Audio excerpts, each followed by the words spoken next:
جوانوں، جب انسان نزاع کے عالم میں مبتلا ہوتا ہے، جب روح آدھی اندر ہوتی ہے آدھی باہر ہوتی ہے، تو اس وقت انسان کو تین ہیبتیں نظر آتی ہیں۔ ایک، مرنے والے کو ملک الموت نظر آتا ہے۔ اگر وہ نیک بندہ ہوتا ہے تو ملک الموت اس کے پاس اچھی صورت لے کے آتا ہے، خوبصورت شکل لے کے آتا ہے۔ لیکن اگر وہ گنہگار بندہ ہوتا ہے، بدکار ہوتا ہے، سیاکار ہوتا ہے، تو ملک الموت اس کے پاس ڈراؤنی صورت لے کے آتا ہے۔ دوسرا، مرتے وقت انسان ان دو فرشتوں کو بھی دیکھتا ہے جو ہمارے دائیں بائیں بیٹھے ہمارا نامہ اعمال لکھ رہے ہیں۔ مرتے وقت انسان ان دونوں فرشتوں کو بھی دیکھ لیتا ہے۔ حدیث شریف میں آتا ہے کہ مرتے وقت یہی دونوں فرشتے انسان کی آنکھوں کے سامنے آتے ہیں۔ اگر مرنے والے کا شمار نیک بندوں میں ہوتا ہے، اللہ کے محبوب بندوں میں ہوتا ہے، تو یہ فرشتے اس سے مخاطب ہو کر یہ مجدہ سناتے ہیں کہ جزاک اللہ خیرا، جزاک اللہ خیرا، اے مرنے والے خدا تیرا بھلا کرے، خدا تیرا بھلا کرے کہ ہمارے سامنے تو نے بہت سی بندگی کی ہے، تو نے اللہ کو بھی راضی کیا، اس کے رسول کو بھی راضی کیا، راتوں کی تنہائیوں میں اٹھ اٹھ کے قرآن پڑھتا رہا، اللہ کو راضی کرتا رہا، اس کے رسول کو راضی کرتا رہا۔ اے اللہ کے نیک بندے خدا تیرا بھلا کرے۔ اور اگر مرنے والا نیک بندہ نہیں ہوتا، گنہگار ہوتا ہے، بدکار ہوتا ہے، سیاکار ہوتا ہے، تو یہی دونوں فرشتے اس سے مخاطب ہو کر کہتے ہیں اے نادان، لا جزاک اللہ خیرا، حق تعالی تیرا بھلا نہ کرے، نہ کرے، نہ کرے، اس لیے کہ تو نے ہمارے سامنے بہت سے گناہ کیے، بہت سی تقصیریں کی، مظلوموں پر ظلم کرتا رہا، غریبوں کا حق مارتا رہا، مسجد کے نزدیک نہ گیا، قرآن کے قریب نہ گیا، ساری زندگی شیطان کی پوجا کرنے میں گزار دی، ساری زندگی غفلت میں گزار دی۔ اے مردود انسان، خدا تیرا بھلا نہ کرے، خدا تیرا بھلا نہ کرے۔ میرے حضور علیہ الصلوۃ والسلام نے فرمایا کہ مرتے وقت انسان کو یہ بات معلوم ہو جاتی ہے کہ اس نے جنت میں جانا ہے یا جہنم میں جانا ہے، اس کا ٹھکانہ جنت ہے یا دوزخ ہے۔ جو شخص نیک ہوتا ہے، متقی پرہیزگار ہوتا ہے، تو اسے ملک الموت کہتا ہے کہ اے خدا کے دوست، خدا کے حکم سے میں تجھے جنت کی بشارت دیتا ہوں۔ اور اگر کوئی گنہگار بندہ ہوتا ہے، سیاکار بندہ ہوتا ہے، تو ملک الموت اسے کہتا ہے کہ اے خدا کے دشمن، میں خدا کے حکم سے تجھے دوزخ کی بشارت دیتا ہوں۔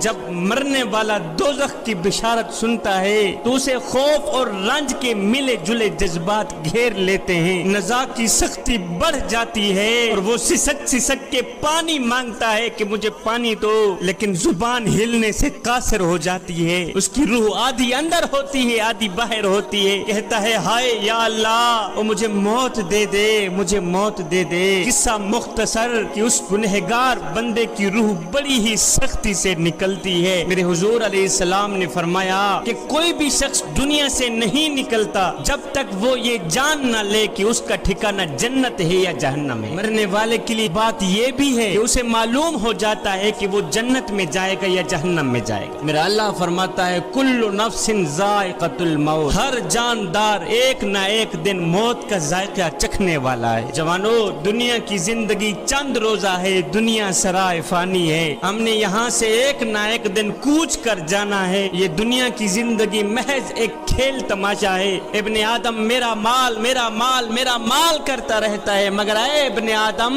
تیرا مال صرف وہی ہے جسے تو نے کھا کر ہضم کر لیا، تیرا مال صرف وہی ہے جسے تو نے پہن کر بوسیدہ کر دیا اور صدقہ دے کر ساتھ لے گیا، بس یہی تیرا مال ہے۔ میاں، زیادہ ہائے ہائے کرنے کی کوئی ضرورت نہیں ہے۔ میرے حضور علیہ السلام نے فرمایا مجھے دنیا سے کیا سروکار۔ دنیا کی مثال تو ایسی ہے جیسے کوئی سوار گرمی کے دنوں میں سفر کرے اور کسی درخت کے سائے میں کچھ دیر آرام کرنے کے بعد سوار ہو کر چل دیے۔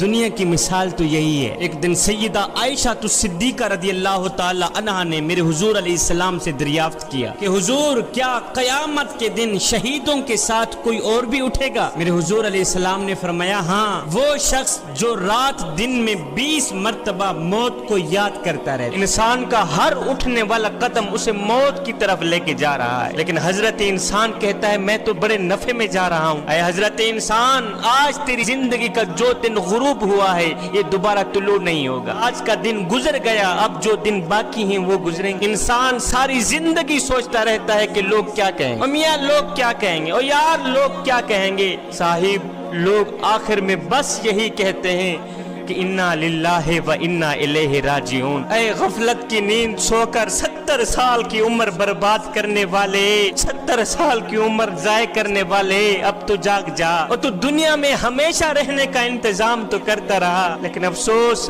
آخرت کی کبھی بھی فکر نہ کی, آخرت کی کبھی بھی پرواہ نہ کی. اور تجھے پتہ نہیں ہے قیامت کے بازار میں نیک اعمال کے مطابق ہی مرتبے ملیں گے. اگر اعمال اچھے ہوں گے تو جزا ملے گی, اگر اعمال اچھے نہیں ہوں گے تو پھر سزا ہی سزا, پھر شرمندگی ہی شرمندگی. چلو جو ہو گیا سو ہو گیا, اب جو دن باقی ہیں انہی دنوں میں اپنے کریم رب کے ساتھ اپنا معاملہ درست کر لے, پکی توبہ کر کے اللہ کا محبوب بندہ بن جا. اگر 50 درہم سے 5 درہم ضائع ہو جائیں تو کتنا صدمہ پہنچتا ہے, کتنی تکلیف ہوتی ہے کہ 5 درہم ضائع ہو گئے. اور نادان تو نے تو 50 سال کی عمر ضائع کر دی, ابھی تک تجھے خود پر افسوس کیوں نہیں ہوا. حکیم لقمان نے کہا تھا کہ گناہوں والی زندگی جینے سے تو بہتر ہے بندہ مر جائے, کیونکہ مرنا کوئی جرم تو نہیں ہے. اے بندے, اگر مردہ بول سکتا ہوتا تو چیخے مار مار کے تجھے بتاتا کہ ہونٹوں کو ذکر الہی سے بند رکھنے کا نقصان کیا ہے.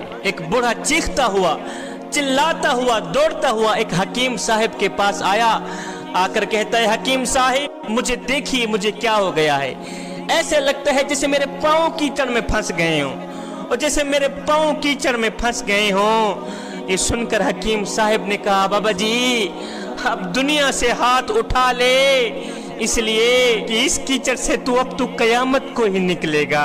جس کیچڑ میں تیرے پاؤں پھنسے ہیں, جس بیماری میں تیرے پاؤں پھنسے ہیں, اب دنیا سے اپنا ہاتھ اٹھا لے, اب اپنے کریم رب کے ساتھ اپنا معاملہ درست کر لے, اس لیے کہ اس کیچڑ سے تو قیامت کو ہی نکلے گا. جوانو, یہ دنیا جس کی محبت میں ہم غرق ہیں, جس کے عشق میں ہم فنا ہیں, جس کی خوبصورتی اور چمک دھمک سے ہم متاثر ہیں, جس کو حاصل کرنے کے لیے نہ ہم دن دیکھتے ہیں نہ رات دیکھتے ہیں, نہ سردی دیکھتے ہیں نہ گرمی دیکھتے ہیں. جوانو تمہیں پتا ہے کہ اس دنیا کی حقیقت کیا ہے, اس دنیا کی حقیقت کیا ہے. میرے اللہ نے قرآن میں ارشاد فرمایا ہے کہ لوگو دنیا کھیل تماشے کے سوا کچھ بھی نہیں.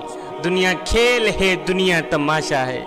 یہ ہے دنیا کی حقیقت کہ دنیا کھیل تماشے کے سوا کچھ بھی نہیں. دنیا فانی ہے. کسی نے سچ کہا تھا کہ دنیا کی یہ زندگی سپر مارکیٹ کی طرح ہے, اس میں گھومیے پھریے جو چاہے خرید کر ٹرالی بھر لیجئے, لیکن اس بات کو ہمیشہ یاد رکھیے کہ کیشیئر کے پاس بھی جانا ہے, ان چیزوں کا حساب بھی دینا ہے. یہی مثال اس دنیا کی ہے. جوانو یہ دنیا جس پر ہم فریفتہ ہیں, اس کو ریت سے تشبیہ دی گئی ہے, ریت سے تشبیہ دی گئی ہے. جس کو پیاسا شخص دور سے پانی سمجھتا ہے اور اس کی طلب میں دوڑتا بھاگتا چلا جاتا ہے, اور جب یہ پیاسا انسان اس کے پاس پہنچتا ہے تو وہ ریت کے سوا کچھ نہیں پاتا, ریت کے سوا کچھ حاصل نہیں کرتا, یہاں تک کہ بھاگتا دوڑتا وہ پیاسا ہی مر جاتا ہے. جوانو یہی حال اس دنیا کا ہے کہ حضرت انسان اس دنیا کو حاصل کرتا کرتا مر ہی جاتا ہے.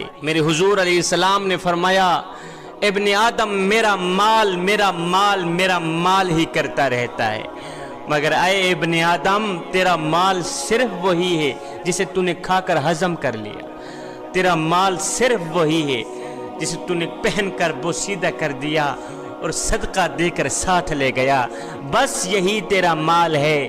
زیادہ ہائے ہائے کرنے کی کوئی ضرورت نہیں, زیادہ دنیا کے پیچھے بھاگ دوڑ کرنے کی کوئی ضرورت نہیں. دنیا کے پیچھے بھاگو گے تو مارے جاؤ گے, دنیا کی محبت اپنے دل میں رکھو گے تو مارے جاؤ گے. جس شخص کے دل میں دنیا بس جاتی ہے اس شخص کے دل میں اللہ کی محبت, اس کے رسول کی محبت کبھی آ ہی نہیں سکتی. جوانو اگر دل میں اللہ کی محبت بسانا چاہتے ہو, اگر دل میں اس کے رسول کی محبت بسانا چاہتے ہو تو پھر دنیا کی محبت دل سے نکالنا ہی پڑے. حضرت حسن بصری کی ایک مریدنی تھی, اس کا ایک بیٹا تھا جو بہت ہی گنہگار تھا, بدکار تھا, سیاہکار تھا.